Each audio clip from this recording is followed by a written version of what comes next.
Efésios capítulo 3. Abra lá. Ou conecte-se aí na sua Bíblia digital. Então hoje nós estamos retornando ao Novo Testamento, retornando à carta de Paulo aos Efésios. É uma carta muito importante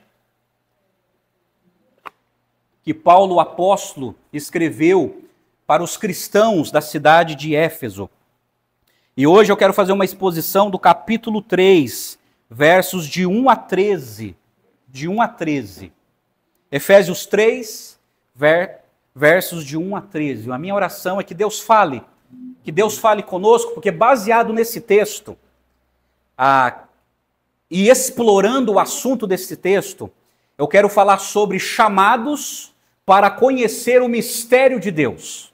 Chamados para conhecer o mistério de Deus. Porque esse é o assunto do texto. Vocês vão ver na leitura que Paulo aqui vai falar que Deus revelou a ele um mistério, ou o mistério. E esse mistério ele deixou bem claro, ensinando para os crentes da cidade de Éfeso, ali no século I. Pois bem, Efésios capítulo 1, versos de 1 a 13. Acompanhe comigo a leitura da Escritura, que diz assim: Por essa razão, eu, Paulo, o prisioneiro de Cristo Jesus, por amor de vocês, os gentios, se é que vocês ouviram falar a respeito da dispensação da graça de Deus a mim confiada em favor de vocês, pois, segundo uma revelação, me foi dado a conhecer o mistério, conforme escrevi há pouco, resumidamente. Ao lerem o que escrevi, poderão entender a minha compreensão do mistério de Cristo, o qual, em outras gerações, não foi dado a conhecer aos filhos dos homens, como agora foi revelado aos seus santos apóstolos e profetas pelo Espírito. O mistério é que os gentios são co-herdeiros, membros do mesmo corpo e coparticipantes da promessa em Cristo Jesus por meio do Evangelho, do qual fui constituído ministro, conforme o dom da graça de Deus, a mim concedida segundo a força operante do seu poder. A mim, o menor de todos os santos, foi dada esta graça de pregar aos gentios o evangelho das insondáveis riquezas de Cristo e manifestar a todos qual é a dispensação do mistério que durante tempos passados esteve oculto em Deus, que criou todas as coisas. E isso para que agora, pela igreja, a multiforme sabedoria de Deus se torne conhecida dos principados e das potestades nas regiões celestiais, segundo o eterno propósito que Deus estabeleceu em Cristo Jesus, nosso Senhor.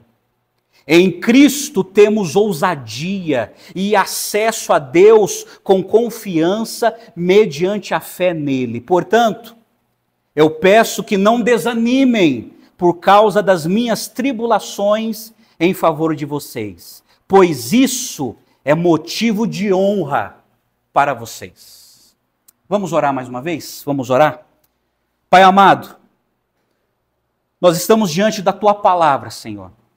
E a Tua palavra é infalível, é inspirada, é inerrante, é suficiente para fortalecer a nossa fé.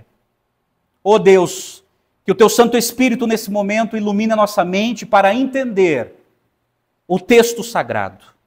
E abençoa, Senhor, cada um que está aqui nessa igreja, cada um que está assistindo nesse momento, para que possamos entender o mistério do Senhor que foi dispensado a nós. Nós oramos agradecidos, ó Deus, pela oportunidade. Agradecemos em nome do Senhor Jesus. Amém e amém. Amados, Efésios capítulo 3. Eu quero trazer na mente esclarecida de vocês que Paulo, que escreveu essa carta, ele escreveu essa carta, ele estava preso, foi na sua primeira prisão em Roma, ele escreveu essa carta para os crentes, os cristãos da cidade de Éfeso.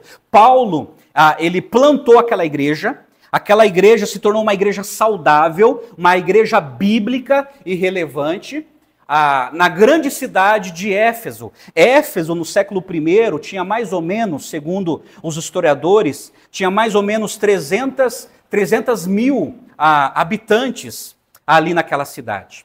E ali em Éfeso era adorada a grande deusa Diana, ou a deusa Artemis, que era a padroeira da cidade. E é interessante que quando Paulo plantou uma igreja ali em Éfeso, e ele começou a pregar o evangelho, o que aquecia o comércio na cidade de Éfeso eram as pequenas estátuas, as pequenas réplicas da deusa Diana, ou da deusa Artemis. E é interessante que o evangelho foi tão anunciado, foi tão proclamado que naquela cidade, que aqueles que adoravam a deusa Diana e eles adquiriam esse tipo de produto, eles deixaram seus produtos, muitos quebraram esse produto e aquele comércio que aquecia aquela cidade foi falida por causa do anúncio do evangelho. Para vocês entenderem como o evangelho tem poder quando ele é anunciado numa sociedade. E Éfeso também era uma cidade muito feiticeira, que mexia muito com magias e feitiçaria. E é interessante que diz lá em Atos que quando Paulo plantou essa igreja, as pessoas que eram envolvidas em feitiçaria, quando foram convertidas, pegaram seus livros de magia e queimaram em praça pública. Eles não foram forçados a fazer isso, mas voluntariamente eles entenderam que o evangelho que foi pregado a eles era suficiente para que eles conhecessem a Deus e conhecessem a salvação em Cristo Jesus. Então, muitos dos efésios abandonaram a idolatria, deixaram a sua devoção à deusa Diana e deixaram a feitiçaria e passaram a seguir a Jesus. E ali foi estabelecida uma igreja bíblica, uma igreja santa, uma igreja poderosa. Mas depois Paulo saiu daquela região, foi plantar igrejas em outras cidades, mas ele foi preso. Ele foi preso e nós saberemos nesse texto o motivo por que ele foi preso, porque tinha algo na mensagem dele, na pregação dele, que deixou os judeus da época furiosos. E aí os judeus orquestraram toda a prisão de Paulo, e Paulo, sendo um cidadão judeu e romano, ele apelou pela sua cidadania romana e ele pediu para que ele fosse preso numa cela romana. Então ele ficou preso pela primeira vez, ele ficou preso 2 anos numa cadeia domiciliar, e nessa cadeia ele escreveu Efésios. Ele escreveu Efésios, Filipenses, Colossenses e Filemão. São 4 pérolas que nós temos na Bíblia Sagrada. Pois bem, nós estamos aqui meditando, estudando a carta de Paulo aos Efésios. No capítulo 1 de Efésios, Paulo mostrou o plano eterno de Deus, escolhendo a igreja em Cristo para a salvação. E orou para que Deus mostrasse para a igreja a grandeza desse chamado, a riqueza dessa herança e a suprema grandeza do poder que estava à sua disposição. Então nós vimos no capítulo 1 que Paulo lhe apresentou as doutrinas mais profundas do cristianismo. Ele falou sobre a doutrina da Trindade, que Deus Pai nos elegeu antes da fundação do mundo, que Deus Filho, ele se manifestou historicamente para nos salvar mediante a sua morte na cruz, e Deus Espírito Santo veio para nos selar, nos garantindo que um dia nós iremos para o céu. Então, capítulo 1, Paulo deixa de maneira muito clara, muito cristalina, a doutrina da Trindade. No capítulo 1 também ele ensina a doutrina da eleição, a doutrina da predestinação, a doutrina da adoção e a doutrina da santificação, que são doutrinas que são pilares da teologia cristã. No capítulo 2 de Efésios, Paulo mostrou o estado de perdição e condenação em que se encontrava judeus e gentios, mostrando o seguinte, que tanto judeus quanto gentios, os estrangeiros, toda a raça humana é escravo da carne, do mundo e do diabo. Paulo revelou ainda a triste situação dos gentios, que eram separados de Deus e separados da comunidade de Israel. E ainda mais, Paulo mostrou como ambos, judeus e gentios, foram reconciliados para formar um só povo. Então, no capítulo 2, nós vimos uma outra doutrina que é muito importante nas Escrituras. Paulo, ele ensina a doutrina da depravação total. Isso é, que todo ser humano, como foi afetado pelo pecado original, o pecado de Adão e Eva, todo ser humano já nasce em pecado e já nasce com essa condenação na alma. Já nasce separado de Deus por ter herdado o pecado original, e por causa desse pecado impregnado na alma humana, o ser humano é incapaz de buscar a Deus por causa desse pecado. Mas ele mostra em Atos capítulo 2 que se não for a graça de Deus despertando essa alma como se fosse uma ressurreição, se não for a graça de Deus tomando iniciativa e despertando, é impossível o ser humano buscar a Deus. É Deus que desperta, é Deus que coloca o desejo no coração do ser humano para que o ser humano possa buscá-lo. Porque se dependesse do ser humano, seria impossível, porque ele deixa bem claro que o homem está morto em seus pecados e delitos, e um morto não reage, um defunto não reage, a não ser pelo toque do Espírito Santo, reavivando essa pessoa em dar um passo favorável a Deus. Agora, capítulo 3. Chegamos no capítulo 3. Agora, no capítulo 3, Paulo vai falar sobre o maior mistério de Deus na história. Repito, Paulo vai falar do maior mistério de Deus na história da humanidade. É por causa desse mistério que ele foi preso. Então é lindo, gente. Paulo mostra aqui a maior história da humanidade. A maior história da humanidade não foi a exploração dos continentes. A maior história da humanidade não foi ver o homem pisar na lua. A maior história da humanidade não foi ver várias nações se democratizar. A maior história da raça humana está aqui, em Efésios capítulo 3. E eu quero chamar a sua atenção para a exposição do texto. Mas antes disso, o pastor Martin Lloyd Jones, pregando em Londres, falando sobre esse mistério, ele disse que o que realmente pôs Paulo na prisão foi ele pregar por toda parte que o evangelho de Jesus Cristo era tanto para judeus como para gentios. Foi isso que mais que qualquer outra coisa enfureceu os judeus. Foi esse estilo de mensagem que culminou em sua prisão em Jerusalém e seu subsequente envio para Roma. Porque olha só, na cabeça da mentalidade religiosa judaica, eles pensavam que só eles seriam o povo escolhido de Deus. Eles pensavam na cabeça deles, mesmo o Antigo Testamento dando alguns sinais, eles pensavam que só eles tinham a salvação de Deus. E que os estrangeiros não. Os não-judeus não, mas Paulo deixa bem claro, e esse era o compêndio da sua mensagem, que Deus veio salvar judeus e Deus veio salvar gentios. Então isso nos consola, gente, porque nós somos brasileiros, nós somos gentios. Então a salvação não é só para o povo de Israel, a salvação é para todos os estrangeiros que passam a crer em Cristo. E por causa dessa verdade, a religião judaica começou a perseguir Paulo de maneira brutal. Assim como perseguiu a Cristo, começou a perseguir Paulo de maneira brutal. Pois bem, esse texto ele trata de dois privilégios que Deus concedeu a Paulo. Dois privilégios. E esses dois privilégios serão os dois pontos da minha exposição aqui. Eu vou falar sobre o mistério revelado, versos de 1 a 6, e o mistério comissionado, versos de 7 a 13. Então, esses dois privilégios Deus mostrou a Paulo, que é o mistério revelado e o mistério comissionado, e nós vamos entender a exposição do texto em cima desses dois pontos. Tá ok? Então, acompanhe comigo o verso 1.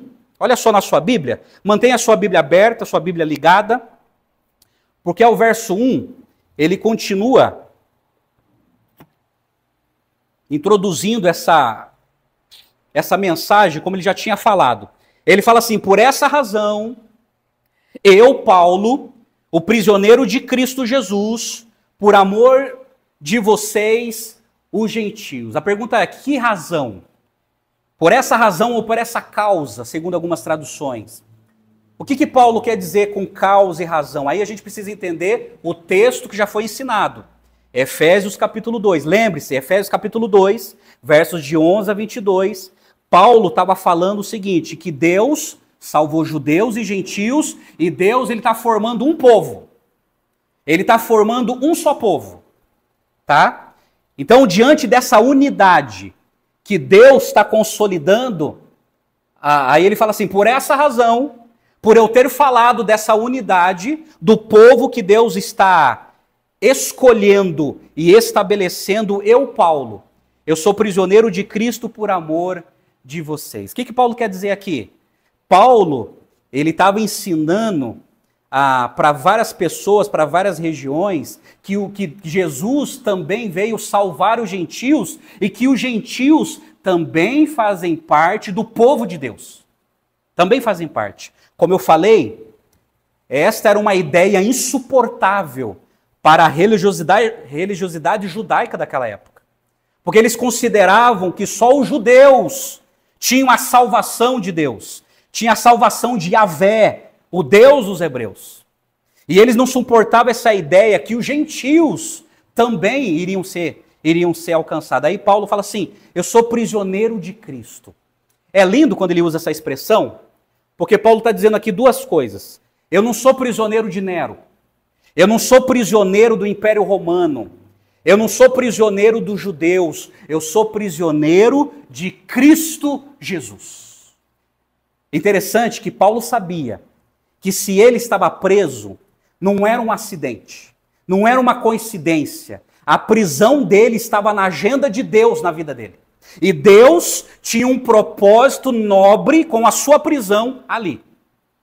E é tão nobre que ele escreveu as 4 cartas: Efésios, Filipenses, Colossenses e Filemão. Mas ele deixa bem claro: eu não sou prisioneiro do Império Romano. Eu não sou prisioneiro da religião judaica. Eu sou prisioneiro de Cristo. Eu estou nessa cadeia porque Jesus me colocou aqui, porque Jesus tem uma obra a realizar por intermédio da minha vida, mesmo encarcerado. Olha a convicção desse apóstolo. Mas ele deixa bem claro que ele era prisioneiro de Cristo e que ele era prisioneiro por amor aos gentios. Paulo, ele tinha um amor inabalável aos gentios, ele tinha um amor às almas perdidas dos gentios. Então ele expressa isso já de cara, falando que ele é prisioneiro de Cristo por amor aos gentios. Agora, olha o verso 2, que diz assim: se é que vocês ouviram falar a respeito da dispensação da graça de Deus a mim confiada em favor de vós, em favor de vocês. Dispensação aqui, gente, significa administração. Paulo está dizendo o seguinte: segundo a administração da graça, Deus me escolheu como pregador e apóstolo para pregar o evangelho aos gentios. O evangelho que foi confiado a mim não é para ser pregado só para a sociedade judaica. O evangelho confiado a mim pela administração de Deus é para que fosse pregado para os gentios também.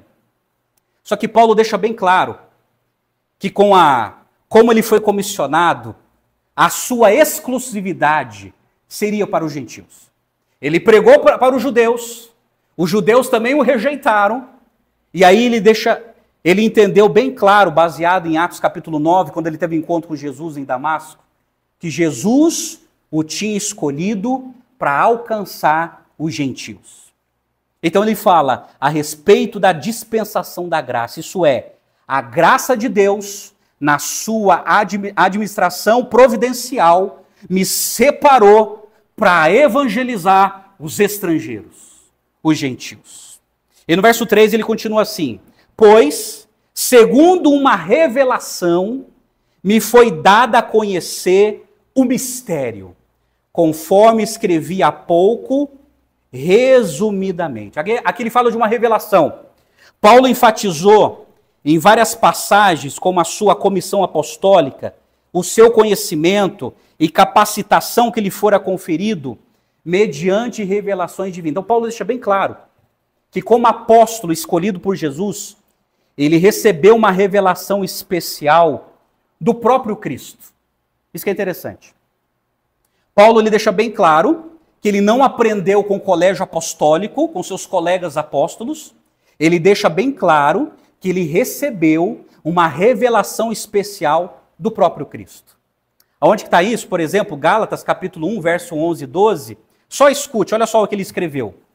Mas informo a vocês, irmãos, que o evangelho por mim anunciado não é mensagem humana, porque eu não o recebi de ser humano algum, nem me foi ensinado, mas eu o recebi mediante revelação de Jesus Cristo. O próprio Cristo apareceu a Paulo e revelou a Paulo a singularidade e a profundidade do Evangelho. Do Evangelho.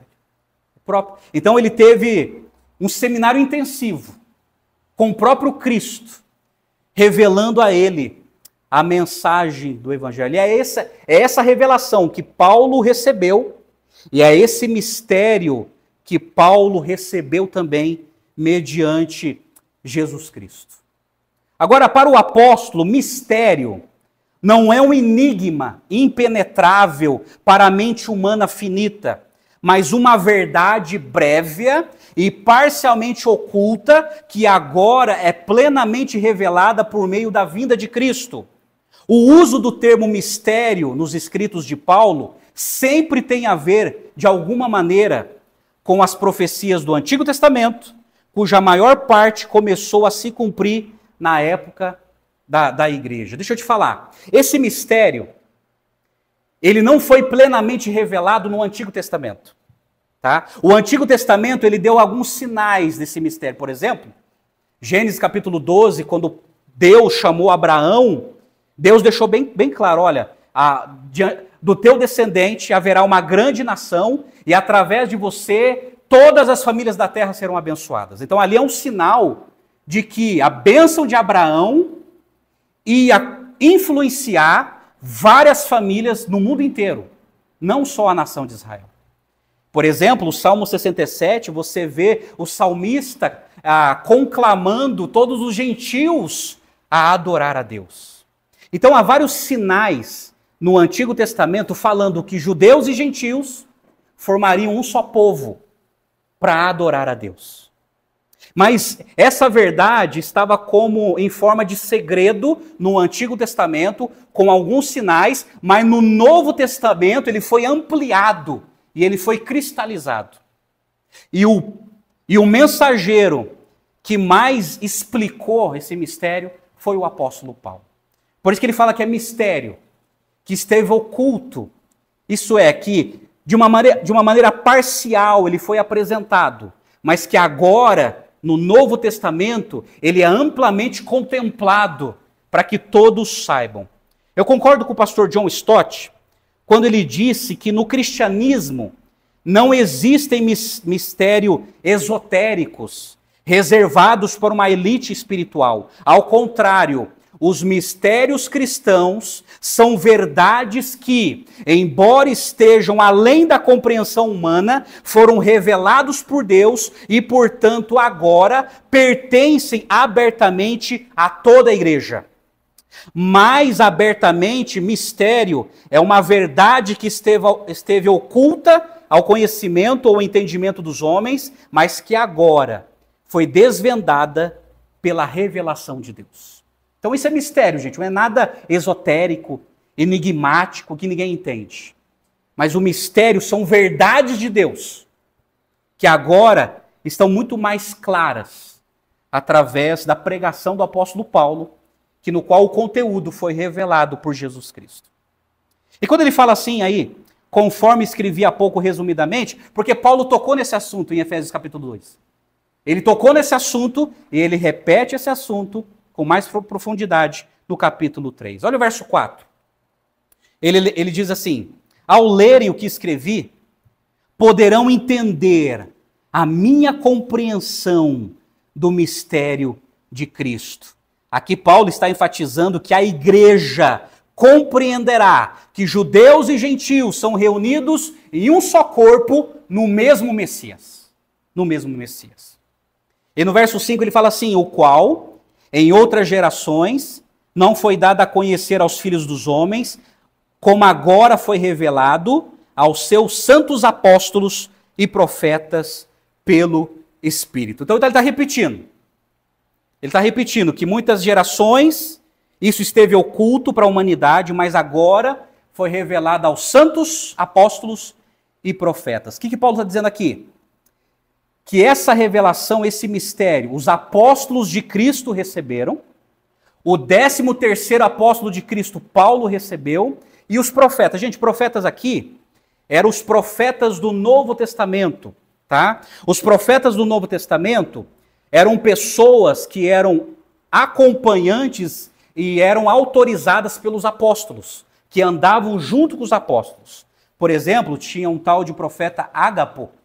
Ágapo era um profeta. Lucas e Marcos, eles entram nessa categoria. Marcos, ele era companheiro de Pedro. Lucas, ele era companheiro de Paulo. E ambos receberam a autorização dos apóstolos para escreverem o Evangelho. Então aqui são ofícios fundacionais. São ofícios fundacionais de apóstolo e de profeta que estabeleceram a doutrina da igreja do Novo Testamento e que revelaram esse mistério e fechou aqui. Entendeu? Então não existe mais novas revelações para serem acrescentadas na Bíblia. Porque esses ofícios fundacionais é o que trouxe fundamento na igreja. Apóstolos e os profetas, e o mistério foi revelado à igreja, e a igreja já conhece esse mistério. Está em Efésios capítulo 3. Deu para entender? Então, tipo assim, não há mais revelações de Deus nesse sentido. Porque tudo que nós precisamos entender, tudo que nós precisamos conhecer, já está registrado nas Escrituras, que foi registrado pelos santos apóstolos e por esses profetas. Então é isso que Paulo está dizendo. Deus mostrou esse mistério, que não mostrou para muitas gerações, mas agora foi revelado aos santos apóstolos e profetas. E olha que interessante, que em Gálatas capítulo 3, verso 28 e 29, Paulo ele fala da extensão dessa revelação a todos os cristãos. Porque em Gálatas ele fala assim: assim sendo, não pode haver judeu nem grego, nem escravo nem liberto, nem homem nem mulher, porque todos vocês são um em Cristo Jesus. E se vocês são de Cristo, são também descendentes de Abraão e herdeiros segundo a promessa. O que Paulo está dizendo? Que essa revelação de Deus agora é para todos. Não é para uma nação. Não é só para uma etnia, mas é para todas as pessoas, para todas as classes sociais. Todas as pessoas agora têm acesso ao Evangelho de Cristo, que vai juntar judeus e gentios em um só corpo, em uma só família e um só povo. Esse é o mistério de Deus. Agora, olha o verso 6, ele diz assim: mas o mistério é que os gentios são co-herdeiros, membros do mesmo corpo e coparticipantes da promessa em Cristo Jesus, por meio do Evangelho. Olha que lindo. E aí Paulo, ele usa 3 expressões aqui. Nós, gentios, somos co-herdeiros. Não é só os judeus convertidos que são herdeiros de Deus. Olha só, Deus, ele revelou aos judeus no Antigo Testamento a circuncisão, a lei, as festas religiosas. O povo de Israel foi contemplado com todas essas coisas de Deus. Mas daí Paulo está dizendo que nós somos co-herdeiros. Não só eles vão desfrutar das riquezas de Deus, mas nós gentios também, pela revelação de Jesus Cristo. Ele fala que nós somos membros do mesmo corpo. O mesmo corpo. E ele fala que nós somos co-participantes. Isso é, participamos juntos com os judeus do corpo de Cristo. Resumindo, podemos dizer que o mistério de Cristo é a união completa entre judeus e gentios por meio da união de ambos com Cristo. É essa dupla união com Cristo e entre eles a essência do mistério. Deus revelou esse mistério a Paulo, como está no verso 3, aos santos apóstolos e profetas, verso 5, aos seus santos, Colossenses 1:26, agora, portanto, esse mistério é uma possessão comum da igreja universal. Isso é, a igreja de todos os tempos, espalhados no mundo inteiro. Nós somos coparticipantes, gente. Nós somos herdeiros de Deus também. Isso é uma glória, gente, isso é uma bênção. Nós fazemos parte do povo de Deus por causa do Evangelho. Por causa do Evangelho de Jesus. Quando o Evangelho alcança uma pessoa, o Evangelho religa essa pessoa a esse grande povo, o povo de Deus. Pois bem, vamos ver agora o mistério comissionado. A gente viu o mistério revelado, agora o mistério comissionado. Olha o verso 7. Aí ele fala assim, do qual fui constituído ministro, conforme o dom da graça de Deus a mim concedida, segundo a força operante do seu poder. Olha só a expressão que ele usa, fui. Eu fui constituído. Tem uma tradução que diz assim, eu fui feito ministro de Deus. Sabe o que é interessante? Paulo não escolheu, gente.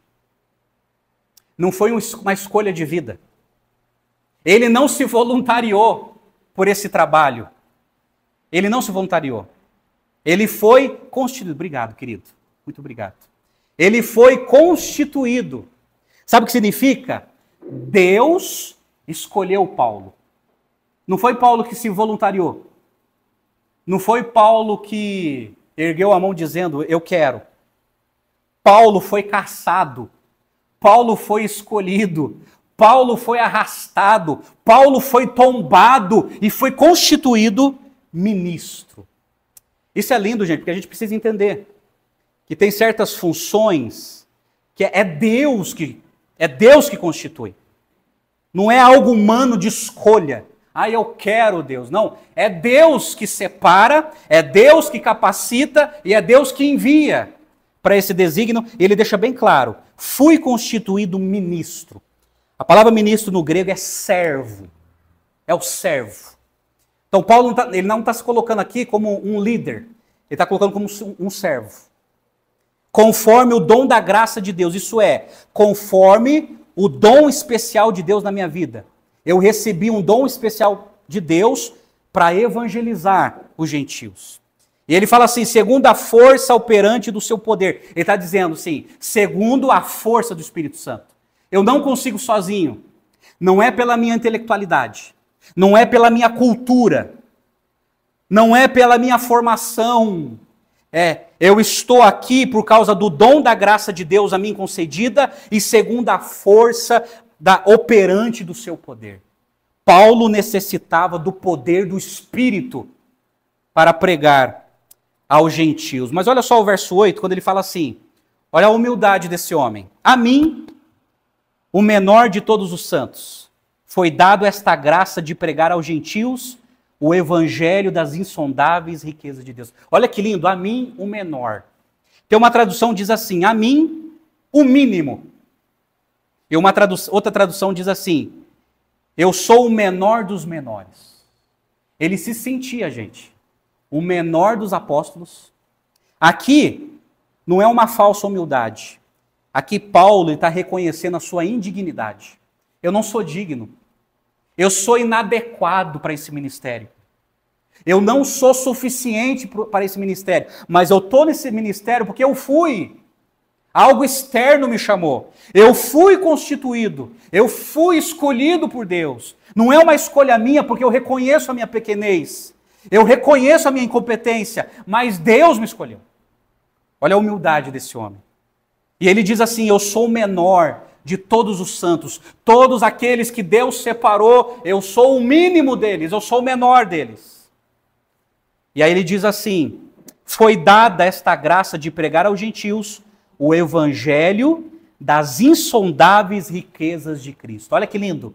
As insondáveis riquezas de Cristo. Eu pergunto, que insondáveis são essas? Segundo a carta de Paulo, olha o que são essas riquezas. Primeiro, a ressurreição da morte para a vida, como está em Efésios 2. Segundo, a libertação da escravidão da carne, do mundo e do diabo. Terceiro, a intronização vitoriosa com Cristo nas regiões celestiais. Quarto, a reconciliação com Deus. Quinto, a reconciliação uns com os outros. Sexto, o ingresso na família de Deus. E sétimo, a herança gloriosa em Cristo no novo céu e na nova terra. Todo esse compêndio está dentro da carta de Paulo aos Efésios. Esse é o mistério do evangelho insondável de Deus. Insondável. Aí no verso 9 ele diz assim: e manifestar a todos qual é a dispensação do mistério que durante tempos passados esteve oculto em Deus, que criou todas as coisas. Paulo está tocando no mesmo assunto. Isso esteve oculto, mas agora está revelado. Esse mistério de Deus a todos os judeus, a todos os gentios, esse Deus que criou todas as coisas. Sabe o que Paulo está dizendo aqui? Paulo era criacionista. Ele está dizendo que Deus criou todas as coisas, ele criou o universo, ele criou a natureza, ele criou um macro-organismo, um micro-organismo. Deus é o Deus da criação, só que ao mesmo tempo ele é o Deus da redenção. Ele é o Deus que criou todas as coisas, mas ele é o Deus que veio redimir todos aqueles que acreditam em Jesus. Por isso que Paulo fala assim, que criou todas as coisas. E a Bíblia é bem clara que Deus criou todas as coisas pela palavra do seu poder. Mas olha só, no verso 10 ele fala assim, e isso para que agora, pela igreja, a multiforme sabedoria de Deus se torne conhecida dos principados e das potestades nas regiões celestiais. Eu chamo sua atenção, olha que lindo. E isso para que agora, pela igreja, essa igreja, ela é formada de judeus e gentios. A multiforme sabedoria de Deus. Interessante que essa palavra multiforme no grego, ela tem uma ideia de uma tapeçaria, de um pano colorido e muito lindo. É como se fosse um pano, um grande pano, que foi cuidadosamente costurado, que tem várias cores, e é um pano muito lindo, é uma costura rica, cara, que foi cuidadosamente muito bem planejada. Muito bem planejada. Essa palavra multiforme, ela tem uma ideia de diamante também. O diamante que tem várias facetas e que ela fica brilhando. É algo belo, algo brilhante. Então é isso que Paulo está dizendo. Olha, segundo a multiforme sabedoria de Deus, ele escolheu várias pessoas em várias nações, em várias tribos, para se tornarem a igreja de Deus. A igreja de Deus. E isso tudo segundo a multiforme sabedoria de Deus, para que se torne conhecida dos principados e potestades nas regiões celestiais. Sabe o que Paulo está dizendo aqui? A igreja está sendo formada de várias raças, várias etnias, várias pessoas estão crendo em Cristo. E aí, os anjos estão assistindo. Quando fala de principados e potestades, está falando tanto dos anjos de Deus, como dos anjos caídos. Então Paulo está dizendo o seguinte, existe uma plateia assistindo a construção da igreja. E todos os anjos estão contemplando a igreja se formando. A igreja se formando. E todos os anjos estão vendo a multiforme sabedoria de Deus. Aí no verso 11 ele fala assim: segundo o eterno propósito que Deus estabeleceu em Cristo Jesus, nosso Senhor. Sabe o que Paulo está dizendo, gente? Essa igreja não é novidade. Eterno propósito significa que Deus, lá na eternidade, antes de formar todas as coisas, Deus já estava planejando essa igreja. De judeus e gentios. Deus já tinha escolhido e Deus já planejou lá na eternidade. Por isso que Paulo fala assim, segundo o eterno propósito que Deus estabeleceu em Cristo Jesus. Deus, na eternidade, planejou. E Jesus, na história, executou esse plano. E a igreja está sendo formada. Está sendo formada. A multiforme sabedoria de Deus na igreja está sendo formada. Em verso 12, ele diz assim: em Cristo temos ousadia e acesso a Deus com confiança e mediante a fé. Presta atenção nessas três palavras: ousadia, acesso e confiança. Sabe o que Paulo está dizendo para os gentios? Todos nós agora, nós temos acesso a Deus. Todos nós. Porque antes, gente, de alguma maneira, um gentio, ele tinha que se tornar prosélito. Isso é, o prosélito é um simpatizante da religião judaica. Então ele sentia um certo desejo, olha, eu quero conhecer esse Deus dos hebreus. Aí ele começava a se envolver e começava a conhecer algumas coisas. Mas daí Paulo está dizendo o seguinte, olha, esse Deus que fez a natureza e que diante da natureza nós reconhecemos que ele existe, mas esse conhecimento não é suficiente para nos salvar, só é suficiente para nos comprovar que Deus existe. Esse Deus se manifestou através de Jesus e esse Jesus veio alcançar também os gentios. E agora nós temos livre acesso para conhecer esse Deus. Agora nós temos ousadia, isso é, nós temos coragem de se aproximar desse Deus, porque Deus veio ao nosso encontro através de Jesus. E nós temos confiança. Confiança aqui não é aquela insegurança, mas confiança aqui é aquela convicção de que a pessoa está no caminho certo. Está no caminho certo. E aí ele finaliza, gente, olha só. Verso 13, ele finaliza assim: portanto, diante de tudo isso que eu expliquei para vocês, eu peço que não desanimem por causa das minhas tribulações em favor de vocês, pois isso é motivo de honra ou motivo de glória para vocês. Então Paulo está dizendo o seguinte, olha, não fiquem desanimados. Por que ele falou isso? Porque com certeza os crentes de Éfeso e nas igrejas subjacentes estavam desanimados com a prisão de Paulo. O nosso grande líder está preso e muitos estavam desanimados, desfalecendo. Aí Paulo fala assim, olha, não desanimem por causa das minhas tribulações, por causa de vocês. Eu estou preso por causa de vocês. Eu estou preso só porque eu falei que os gentios também serão alcançados por Deus. Eu estou preso por causa disso, mas olha só, isso é motivo de honra para vocês. Sabe o que Paulo está dizendo?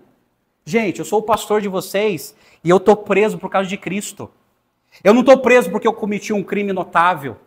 Eu não estou preso porque eu me meti em coisas alheias. Eu estou preso por pregar o evangelho. Isso é motivo de glória para vocês. É motivo de honra. Não fiquem desanimados. Eu estou preso porque essa é a vontade de Deus. E vocês precisam se animar para continuar pregando o evangelho. Eu estou preso e para mim é uma honra. Eu não estou numa suíte presidencial, eu estou numa cadeia, mas para mim é uma honra, porque eu estou preso por uma grande causa. Por causa da fé em Cristo Jesus. Amém, gente? Por isso que ele estava preso.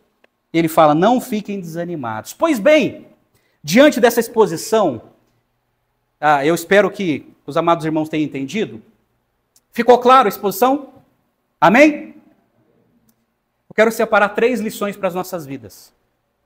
O que esse texto tem a ver conosco, cristãos do século XXI? O que esse texto tem a nos ensinar?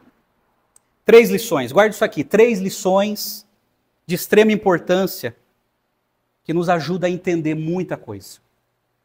Primeira lição, não podemos olhar a vida a partir da perspectiva humana, mas pela ótica da soberania de Deus. Repito, não podemos olhar a vida a partir da perspectiva humana, mas pela ótica da soberania de Deus. Olha só, Paulo estava preso, mas ele tinha a convicção que era da vontade de Deus. Por isso que ele se autodenomina: eu sou prisioneiro de Cristo.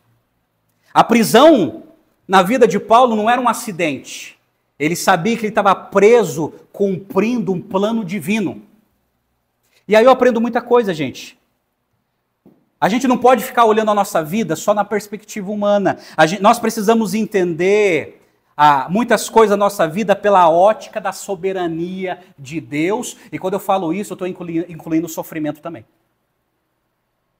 Porque Jesus deixou bem claro em João 16:33, no mundo vocês terão aflição, mas tenham bom ânimo, eu venci o mundo. Jesus deixou bem claro que todo cristão, todo seguidor de Jesus iria passar por sofrimento. Ele não prometeu vida mansa para ninguém, Paulo não teve vida mansa. Mas Paulo entendia que tudo que acontecia com ele sempre via isso segundo a ótica da soberania de Deus. E Paulo sempre estava aprendendo com Deus, quer na alegria, quer no sofrimento, quer no sucesso ou quer nas perdas. Ele sempre estava entendendo os acontecimentos humanos segundo a ótica da soberania de Deus. Se você entender isso, se nós entendermos isso, você pode ter certeza que a gente vai até superar mais o sofrimento. Porque Paulo poderia reclamar. Olha, eu estou preso aqui, os judeus não me entendem, vocês ficam aí tudo desanimados. Ó céus, ó vida. Não, Paulo não, olha, eu sou prisioneiro de Cristo. É a vontade de Deus que eu esteja aqui. Eu estou escrevendo cartas para fortalecer a fé dos meus irmãos. E vocês fiquem animados na obra missionária.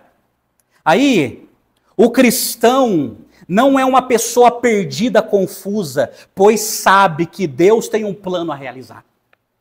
Então o cristão, gente, não é uma pessoa que fica confusa existencialmente.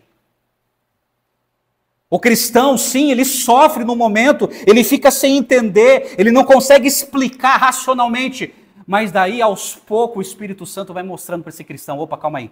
Deus quer me ensinar algo através dessa situação.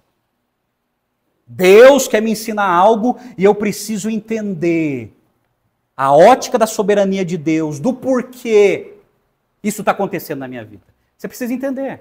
Por exemplo, os problemas que você está enfrentando atualmente, as lutas, as angústias, os desafios. Você não pode pegar tudo isso e tentar traduzir na perspectiva humana. Você precisa entender isso segundo a ótica da soberania de Deus. O que Deus quer te ensinar com isso? O que Deus está falando com você hoje, através de situações desagradáveis? Entenda a vontade de Deus. Então o cristão não é uma pessoa confusa, mas ela vai entendendo o plano soberano de Deus. O cristão, ele sabe por que nasceu. O cristão, ele sabe por que está vivo. O cristão, ele sabe de onde veio e para onde vai. O cristão, ele sabe o verdadeiro sentido da vida. Gente, o cristianismo, ele responde às maiores indagações da vida. Quem sou? Da onde vim? Quem sou eu? E o que estou fazendo aqui? Para onde eu vou? Essas perguntas estão atormentando a cabeça de muita gente hoje. Mas o cristão que conhece a Cristo tem resposta para isso. Leia sua Bíblia. Estude a Bíblia, você vai encontrar de maneira clara as respostas de Deus para essas indagações existenciais. E Paulo entendia. Ele não ficou em crise, ele entendeu. Não, estou aqui, eu sou prisioneiro de Cristo, louvado seja o Senhor. Louvado seja o Senhor. Mas aí, a pergunta é o seguinte: você sabe qual é o sentido da vida? Qual é o sentido da sua vida? Pense. Pense por algum momento. Pensa aí, você está vivo por quê? Ah, pastor, eu estou vivo para construir uma família. A intenção é boa, só que é um pensamento muito reducionista. A gente não está aqui só para isso. Para estabelecer matrimônio, criar filhos. A intenção é boa, porque Deus criou a família, mas é um pensamento reducionista viver só isso. E pegar o sentido, o sentido da minha vida é minha família. Não. É muito mais do que a nossa família. Qual é o seu sentido da vida? Não, meu sentido da vida, pastor, é a minha carreira profissional. Eu quero galgar ainda mais as alturas da minha profissão. É tudo que eu quero me satisfazer profissionalmente. Eu estudei para isso, estou trabalhando para isso e eu tenho um objetivo a alcançar e eu quero viver disso. Tá? É nobre. Parabéns pelo seu esforço. Mas é um pensamento reducionista também. Só isso? A sua vida se resume no seu trabalho, na sua carreira, só isso? O sentido da vida é muito mais do que a nossa carreira profissional. E aí, deixa eu recorrer de novo ao Catecismo Batista. Pergunta número 2, que fala sobre o sentido da vida. E a pergunta é, qual é o fim principal do ser humano? Ou, em outras palavras, qual é o sentido da vida de um cristão? Resposta, o fim principal do ser humano é glorificar a Deus e deleitar-se nele para sempre. Sabe o que significa?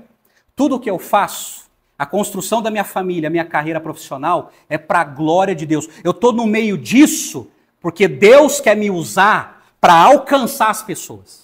Eu não estou no meio disso para se autocompletar, para se autossatisfazer, para sentir um bem-estar. Não, eu estou no meio disso, Deus me colocou no meio disso para alcançar as pessoas através do Evangelho. Esse é o sentido da vida. Porque, gente, pensa comigo. Se nós vivermos segundo as demandas dessa vida, nós somos as pessoas mais egoístas dessa vida. Se nós pensamos só em construção de família, construção de carreira profissional, construção de patrimônio, estabelecimento de dinheiro, se a gente vive em função só disso, nós somos os seres mais egoístas desse mundo.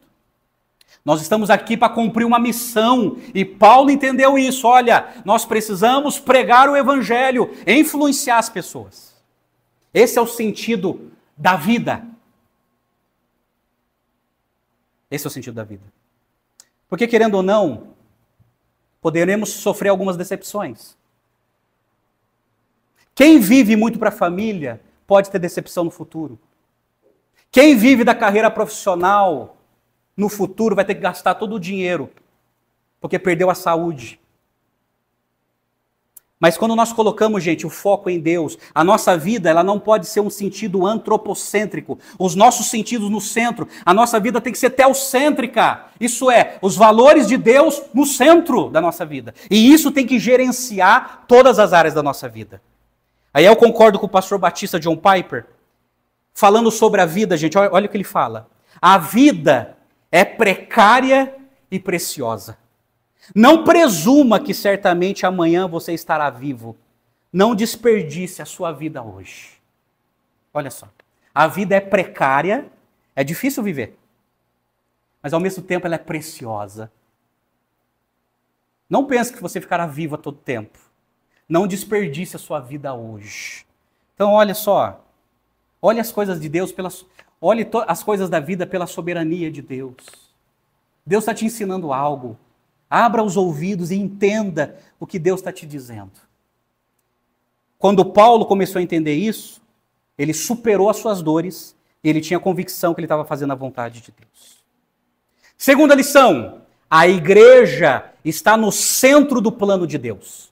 A igreja está no centro do plano de Deus. Nós vimos de forma clara a centralidade bíblica da igreja na teologia de Paulo. A igreja, gente, a igreja ocupa o lugar central na história da humanidade. Na história da humanidade, o lugar central não está a história das nações, não está a história das etnias, não está a história das culturas, não está a história do desenvolvimento humano, não está na história da tecnologia humana. O lugar central da história da humanidade é a igreja. A igreja que Deus planejou na eternidade, que se manifestou na história, sinalizando para o povo de Israel e que está sendo formada também pelos gentios do Novo Testamento e por nós. E essa igreja que um dia vai ser abraçada por Jesus quando Jesus voltar. A igreja sempre esteve no lugar central da história da humanidade. Deus sempre dirigiu a história da humanidade e Deus sempre dirigiu a história da igreja. Por isso que até hoje nós existimos. Pensa nos impérios, gente. Grandes impérios que se levantaram e caíram. O que é Roma hoje, gente? Hoje Roma é uma capital de turistas. O que é o Império Romano? O que é o Império Babilônico? O que é o Império Persa? O que é o Império Assírio? Todos caíram. E a igreja continua viva e sobrevivendo. Porque a igreja está no centro do plano de Deus. Olha só. A história não é uma coletânea de eventos desconexos. Não é a história das nações e dos reis, da queda e levantamento de impérios, mas é a história de Deus formando um povo para si mesmo, para reinar eternamente com ele. A igreja ocupa o lugar central no evangelho. As pessoas estão sendo alcançadas pelo evangelho, estão sendo inseridas nesse corpo chamado igreja. A igreja ocupa o lugar central na vida cristã. Por isso que nós amamos a igreja, gente. Por isso que nós estamos aqui, congregados como irmãos. Eu tenho certeza que você teria boas opções de estar em outros lugares. Mas você está aqui, ouvindo a palavra de Deus, ouvindo o plano de Deus. Essa é a vontade de Deus, sermos igreja. E a igreja, espalhada no mundo inteiro, ela ocupa o lugar central na vida cristã. A pergunta é, onde você se encaixa nisso? Onde você se encaixa nisso? Porque a igreja é constituída de judeus convertidos e gentios convertidos. Eu pergunto, você já foi convertido por Jesus? Jesus é o seu Senhor? É o seu Deus e Salvador? Essa igreja está sendo formada. Você realmente pertence à igreja? Você realmente pertence à igreja de Cristo? Você pertence? Oh, amados, a minha tristeza como pastor durante todos esses anos é saber que muitas pessoas que pertencem à igreja não pertencem a Cristo. Essa é a maior tristeza pastoral. Nós precisamos ter certeza que realmente nós pertencemos à igreja, porque um dia nós fomos convertidos por Cristo. Esse evangelho que alcançou judeus e gentios, nos alcançou também e transformou as nossas vidas, transformou a nossa cosmovisão, transformou os nossos corações. O evangelho insondável de Cristo, que nos revela esse mistério, que Deus está formando um povo de judeus e gentios, um povo que viverá com Cristo eternamente. A igreja é central em sua vida? A igreja é importante na sua vida? Ou a igreja é irrelevante? Para a Europa pós-cristã, a igreja se tornou irrelevante. Para muitos, a igreja é irrelevante, não é importante.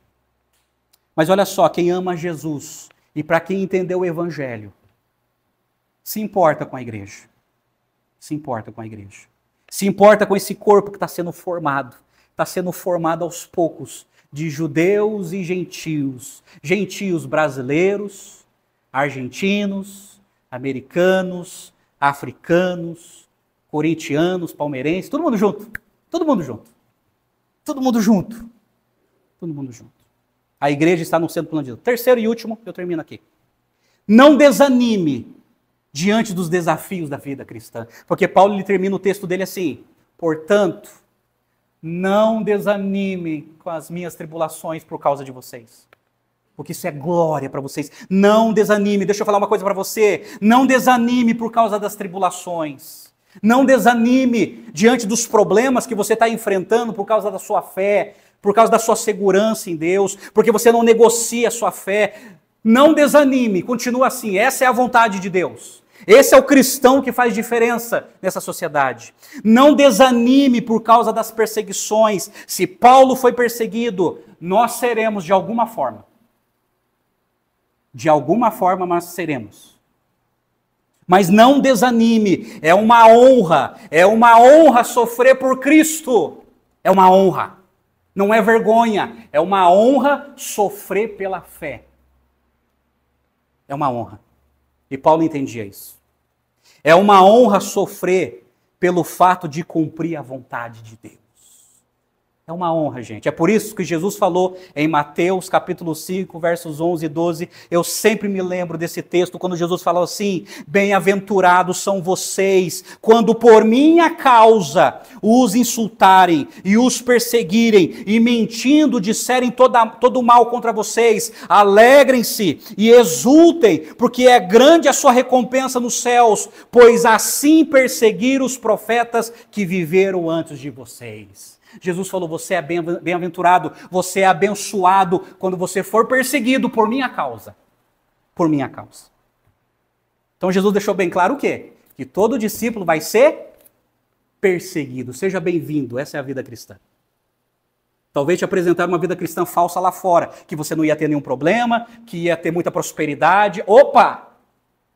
Jesus deixou bem claro que nós passaríamos por perseguição.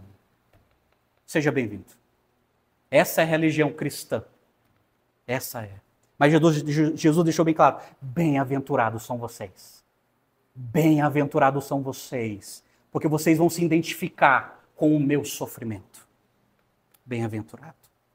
Os judeus tentaram silenciar Paulo diante do anúncio do evangelho aos gentios, mas ele não se submeteu a isso. Não permita que alguém silencie você diante da proclamação do evangelho. Seja fiel.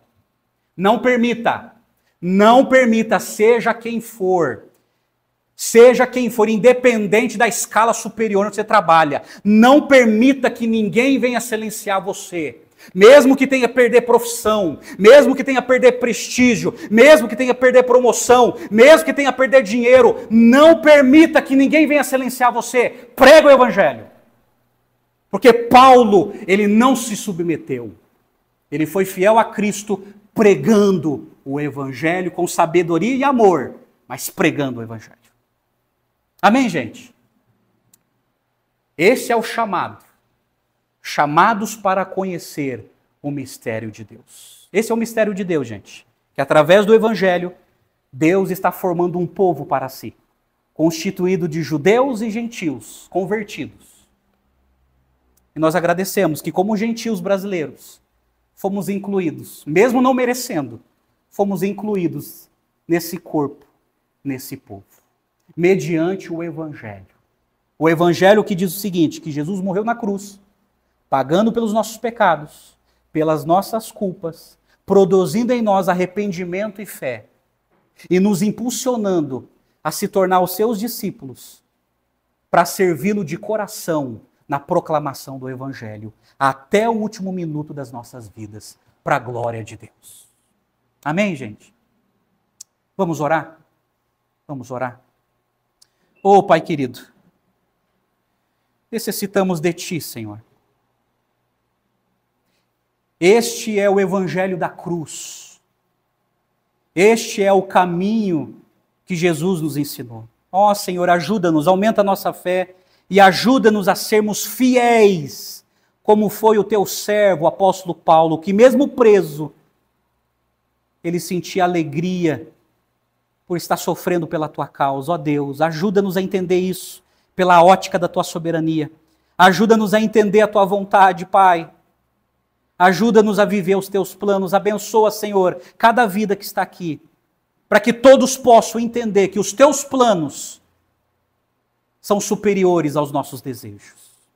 E nós queremos, ó Deus, entregar as nossas vidas ao Senhor, pois o nosso desejo é fazer parte do povo que o Senhor está estabelecendo. Ó Deus, bendito seja o Teu nome, glorificado seja o Teu nome. Agradecemos em nome de Jesus. Amém e amém, Senhor.